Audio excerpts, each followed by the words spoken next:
বয়সের বিস্তর ব্যবধানে প্রেমের গল্প। টেলিপর্দায় বেশ জমে উঠেছে চিরদিনই তুমি যে আমার ধারাবাহিকের গল্প জমিয়ে রাখতে প্রতিনিয়তই ধারাবাহিকের চিত্রনাট্যে আনা হচ্ছে একের পর এক টুইস্ট, আর তাতেই টিআরপিতেও বাজিমাত করেছে জি বাংলার এই ধারাবাহিক। গত সপ্তাহেও জিতু কমল ও দিতিপ্রিয়া রায়ের ধারাবাহিকের টিআরপি ছিল 6, আর তাই এই টিআরপি ধরে রাখতে প্রেম অভিমানে আরও ভরপুর করে তোলা হচ্ছে আর্য স্যার আর অপুর গল্প।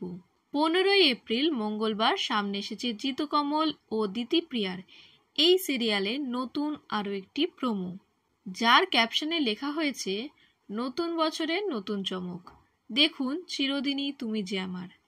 কি আছে এই প্রোমোতে? দেখা যাচ্ছে অপুর বাড়িতে হাজির তার আর্য স্যার।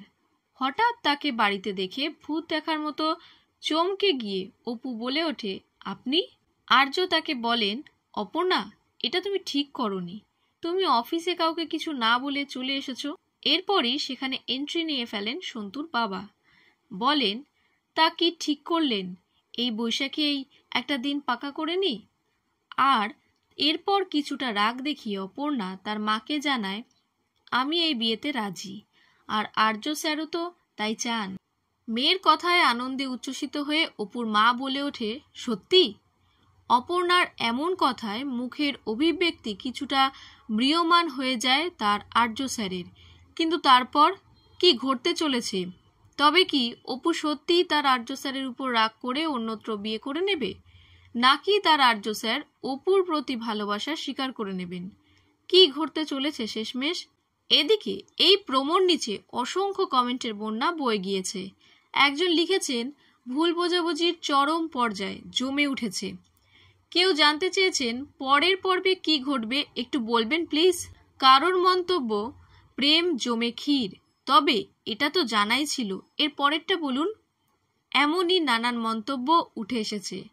প্রসঙ্গত, প্রথমে শোনা গিয়েছিল চিরদিনই তুমি যে আমার গল্পে থাকবে পুনর্জন্মের ট্র্যাক, তবে আপাতত এই অসম বয়সের টানাপোড়েন চলছে। সঙ্গে আভাস দেওয়া হয়েছে আর্যশ্রী রাজনন্দিনীরও। শোনা যাচ্ছে সিরিয়ালের গল্পে নাকি দেখানো হবে আর্য বহু আগেই হারিয়েছে স্ত্রীকে। রাজনন্দিনীর মৃত্যুর অনেকগুলো বছর পর সে আবারও বিয়ে করবে অপুকে। খুব সম্ভবত আর্যর স্ত্রীর সঙ্গে চেহারায় মিল আছে অপুর, তবে বাকিটা বোঝা যাবে গল্প যত এগোবে তত। তবে একথা স্পষ্ট, আর্য চরিত্রের বহু শেডস দেখা যাবে এই মেগায়। আগামী দিনে গল্পের মোড় কোন দিকে যায় দেখতে চোখ রাখুন জি বাংলার পর্দায় ঠিক সন্ধে 6টায়।